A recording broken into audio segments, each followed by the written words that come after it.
Assalamualaikum warahmatullahi wabarakatuh. Alhamdulillahirabbil alamin wa bihi nasta'inu ala umuri dunya waddin wassalatu wassalamu asrofil anbiya'i wal mursalin wa ala alihi wa sahbihi ajmain amma ba'du. Rabbi shrahli sadri wa yassirli amri wahlul 'uqdatam min lisani yafqahu qawli. Pertama-tama, marilah kita panjatkan puja dan puji kehadirat Allah Subhanahu wa Ta'ala yang mana telah mempertemukan kita dalam acara ujian akhir semester Seminar Pendidikan Agama Islam dalam Sehat walafiat. Shalawat serta salam tak lupa kita junjung tinggi kepada baginda alam, yakni Habibana wa Nabiyana wa Maulana Muhammad Sallallahu Alaihi Wasallam, kepada para keluarganya, sahabatnya, tabi'atnya, mudah-mudahan sampai kepada kita selaku umatnya. Amin, amin, ya Allah, ya Rabbal Alamin. Baik, di sini saya mengambil tentang dakwah sebagai media promosi penerapan protokol kesehatan pada era pandemi COVID-19. Yang pertama, saya akan menjelaskan terlebih dahulu apa itu definisi dakwah. Dakwah sebagai suatu sosialisasi ajaran Islam memiliki berbagai pengertian. Perkataan dakwah berasal dari bahasa Arab yang berarti panggilan, seruan, atau ajakan. Sedangkan bentuk kata kekalnya adalah da'a atau yad'u yang berarti memanggilnya, menyeru, atau mengajak. Orang yang melakukan seruan atau ajakan tersebut dikenal dengan istilah atau panggilan da'i, yaitu orang yang menyeru. Menurut Abdul Munir Mohan, tabligh bermakna menyampaikan. Oleh karena itu, kata tersebut lebih mengandung pengertian yang bersifat pasif dibanding dengan kata dakwah tersebut. Selain itu juga, para ahli dan ulama Islam juga telah memberikan beberapa definisi terhadap pengertian dakwah tersebut. Antara lain, yang pertama ada Profesor Toha Yahya Omar mengatakan bahwa definisi dakwah secara umum adalah suatu ilmu pengetahuan yang berisi cara-cara dan tuntunan bagaimana menarik perhatian manusia untuk menganut, menyetujui, melaksanakan suatu ideologi, pendapat, dan pekerjaan tertentu. Adapun ialah mengajak manusia dengan cara bijaksana kepada jalan yang benar sesuai dengan perintah Tuhan untuk kemaslahatan dan kebahagiaan mereka di dunia maupun di akhirat. Dan yang kedua ada dari Muhammad Nasir mengidentifikasi dakwah sebagai usaha-usaha menyerukan dan menyampaikan kepada perseorangan manusia dan seluruh umat konsepsi Islam tentang pandangan dan tujuan hidup manusia di dunia ini meliputi amar ma'ruf dan nahi munkar dengan berbagai macam media dan cara yang diperbolehkan dan membimbing pengamalannya dalam kehidupan seseorang, kehidupan rumah tangga, kehidupan bermasyarakat, dan kehidupan sekarang ini sebagaimana sudah dimaklumi wabahnya COVID-19 ke seluruh dunia sampai banyak negara yang aspek perekonomiannya sudah melemah bahkan jatuh, sehingga tiada terkontrol dalam tindakan dan segala program menjadi terabaikan. Juga karena rasa cemas dan takut yang mengancamnya dari penyakit tersebut bukan untuk memenuhi urusan sehari-hari, bahkan urusan ibadah pun ada semacam lockdown.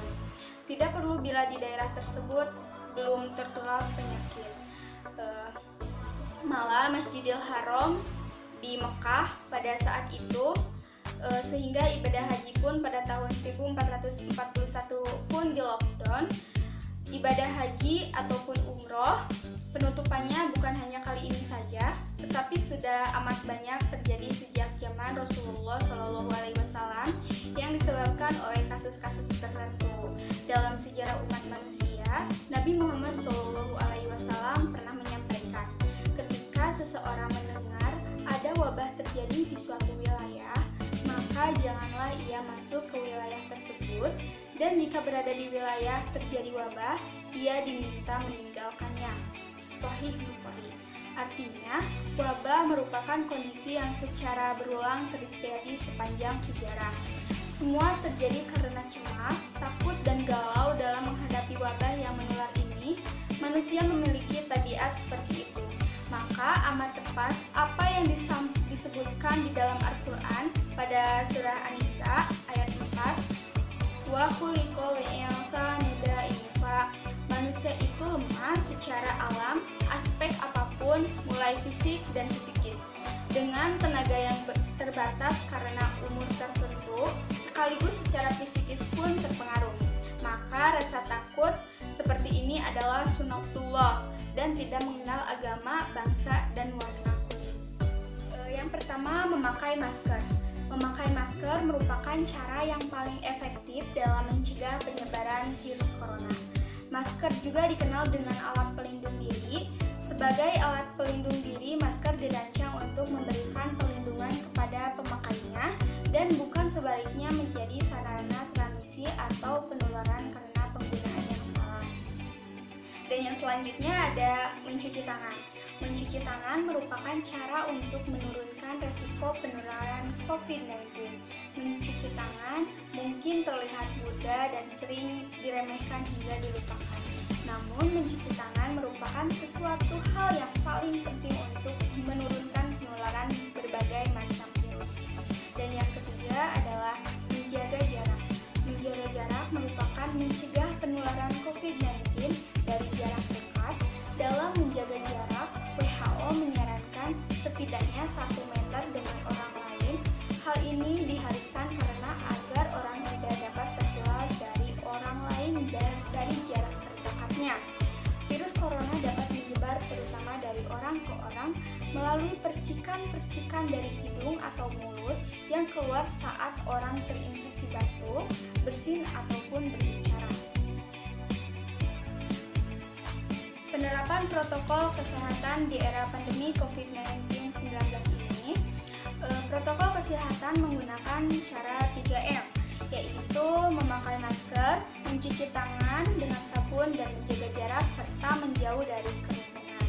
Merupakan cara terbaik yang dapat diterapkan untuk menghentikan rantai penyebaran COVID-19.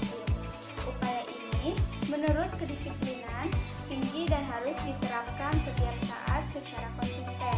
Hal ini sesuai dengan pernyataan World Health Organization atau WHO bahwa salah satu upaya memelihara diri agar terhindar dari penyakit ini adalah dengan rajin membersihkan tangan, menggunakan sabun maupun cairan berbasis alkohol.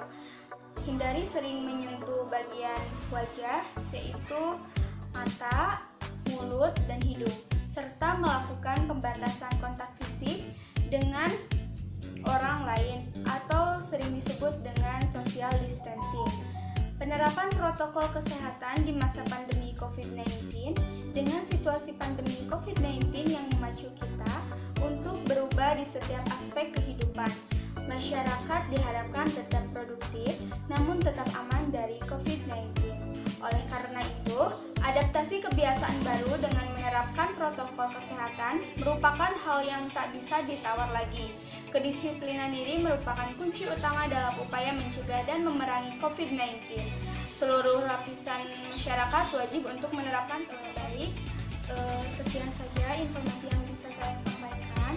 Mohon maaf bila banyak kurangnya karena saya masih belajar.